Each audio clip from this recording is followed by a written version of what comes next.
방송을 통해 흔히 접할 수 있는 각종 자발적 협약들. 이 시간에는 플라스틱 폐기물, 회수 재활용, 자발적 협약에 대해서 알아보도록 하겠습니다.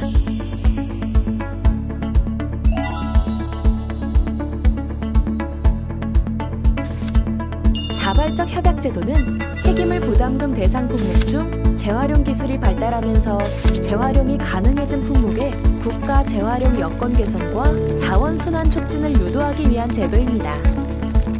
폐기물 부담금 대상 플라스틱 제품 제조업자 또는 수입업자가 환경부 장관과 폐수 재활용에 대한 협약을 체결하고 이를 이행한 경우에는 폐기물 부담금을 면제받게 됩니다.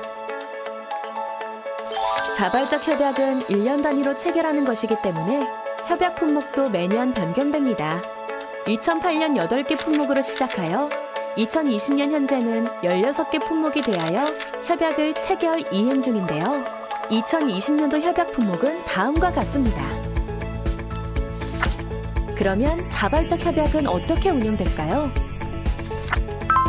우선 재활용하고자 하는 연도를 타겟 연도라고 한다면 그 전년도에 협약을 체결하여야 하고 타겟 연도 다음 연도에 재활용 실적이 확정됩니다. 이때 협약 체결 시 제시한 재활용 의무량만큼 재활용하지 못한 경우 미이행 부과금이 부과됩니다. 세부 일정은 다음과 같은데요. 타겟 연도 전년도에는 신규 및 갱신 요청을 받고 이에 대한 심사를 통해 합격 품목의 생산자 또는 단체와 협약 체결을 하게 됩니다. 타겟 연도에는 협약을 이행하게 되며 타겟 연도 다음 연도에는 출고 수입 실적 및 협약 이행 결과 보고서를 제출받아 이행 결과를 검토 및 확정하고 협약 미이행 품목에 대하여 미이행 부과금을 부과합니다. 협약 체결의 주체는 생산자와 환경부 장관이지만 한국환경공단에서는 협약 및 실적 접수, 각종 조사 및 결과 통보, 미이행 부과금 부과 등 제반 업무를 위탁받아 수행하고 있습니다. 그런데 생산자가 자발적 협약을 신청하고 재활용 의무를 이행하기 힘든 게 사실입니다. 그래서 자발적 협약에서는 자발적 협약을 대행하는 단체를 통해 협약 의무를 이행할 수 있습니다. 2020년 협약 대행 단체 현황은 다음과 같습니다. 다만 매번 협약 품목 및 의무 이행 단체가 변경될 수 있으니 확인 바랍니다. 협회 현황은 화면에 QR코드로 접속하여 확인할 수 있습니다. 단체에 가입했다고 하더라도 생산자는 출고 수입 실적서를 이행년도 다음해 3월 31일까지 공단에 제출해야 합니다.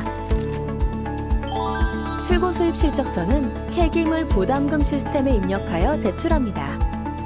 단, 산출 기초자료 및 증빙자료는 첨부 파일로 제출해야 합니다. 우선 출고 수입 실적량의 근거가 되는 산출 기초자료 작성 방법부터 알아볼까요? 제조업자인 경우 산출 기초자료, 자발적 협약 운영 지침 별지 제7호 서식을 작성합니다. 업체 정보 1번에서 9번의 작성이 끝났으면 품목별 세부 정보를 함께 작성해 볼까요?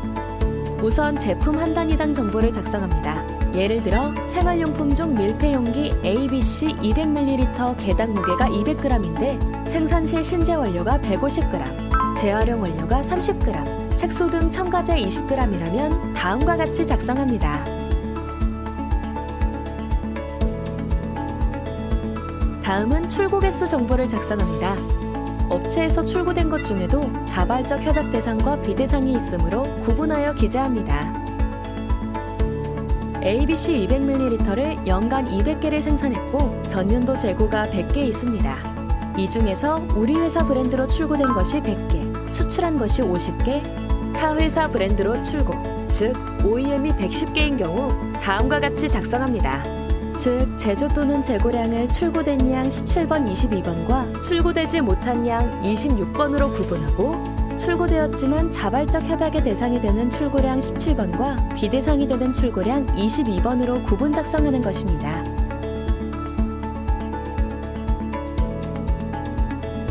마지막으로 자발적 협약 대상품의 출고량 17번과 개당 중량 27번을 곱하여 협약 품목 플라스틱 투입량 31번을 구합니다. 다른 품목 및 모델에 대해서도 동일하게 작성합니다. 수입업자인 경우 산출 기초자료, 자발적 협약 운영 지침 별지 제7호의 이서식을 작성합니다. 수입 신고 필증을 기준으로 작성하시면 어렵지 않게 작성하실 수 있습니다. 산출 기초자료 작성이 끝났으면 산출 기초자료에 품목별 출고량 합계를 세부 항목별로 시스템에 입력합니다.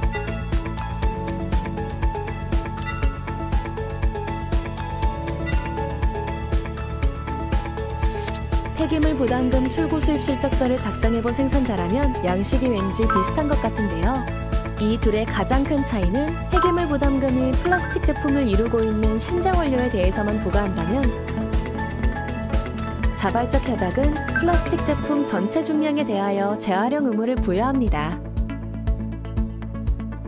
출고 수입 실적서를 제출하고 보니 잘못 제출했음을 알게 된 경우 어떻게 할까요? 협약 이행 결과 통보 전이라면 폐기물 부담금 시스템을 통해 수정 제출하고 통보 후라면 통보일로부터 15일 이내 이의 신청을 하면 됩니다. 그럼 출고 수입 실적서를 잘못 제출하는 사례는 어떤 것들이 있는지 한번 알아볼까요? 가장 많은 경우로는 OEM 납품 실적을 협약 품목 출고 수입량에 포함한 경우가 있는데요. 제품만 제조하고 타사 브랜드로 판매되는 경우 자발적 협약 대상 출고량에 포함시키지 않습니다. 다음은 제품 단위 중량에 비플라스틱을 포함한 경우입니다.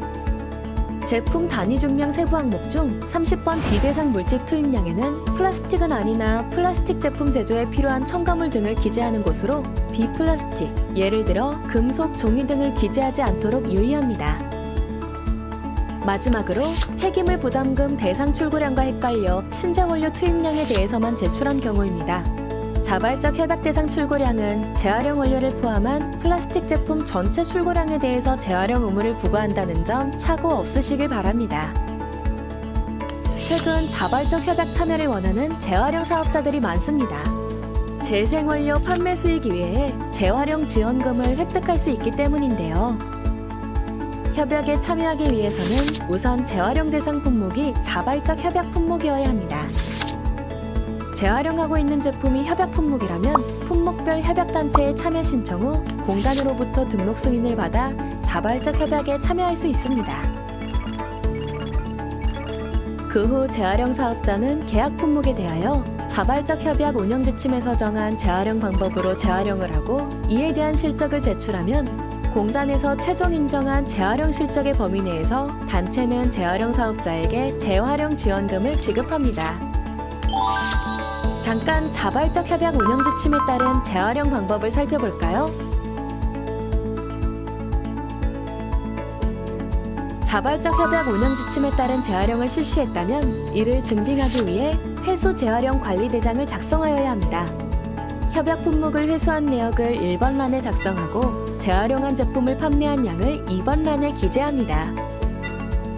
3번 란에는 선별 등 재활용 공정에서 발생한 폐기물 또는 협약 품목 외의 품목을 다른 업체에 위탁하여 처리한 내역이 있다면 작성하고 마지막으로 4번 란에 1번의 회수량에서 2번과 3번의 방법으로 처리한 양을 제외한 수량을 기재하면 됩니다. 또한 계량 확인서, 세금 계산서 등 재활용 관리 대장상의 회수와 처리 내역을 증빙할 수 있는 자료를 함께 제출해야 합니다. 재활용 지원금의 재원은 생산자들이 재활용 의무를 이행하기 위하여 출고 수입 실적에 대해 단체에 납부한 대행 수수료인 분담금이므로 수입 폐기물을 재활용한 경우는 재활용 실적으로 인정받지 못합니다. 제조 시 발생한 불량품은 출고가 되지 않은 부분이므로 앞서 설명한 것과 같이 분담금 납부 대상이 아니므로 재활용을 해도 재활용 지원금 대상이 되지 못합니다. 1차 분쇄품을 매입하여 펠렛을 생산한 경우는 협약 품목을 회수하여 재활용하여야 하는 협약의 취지와 맞지 않으므로 재활용 실적으로 인정받지 못합니다. 그 밖의 실적 불인정 사례는 다음과 같습니다.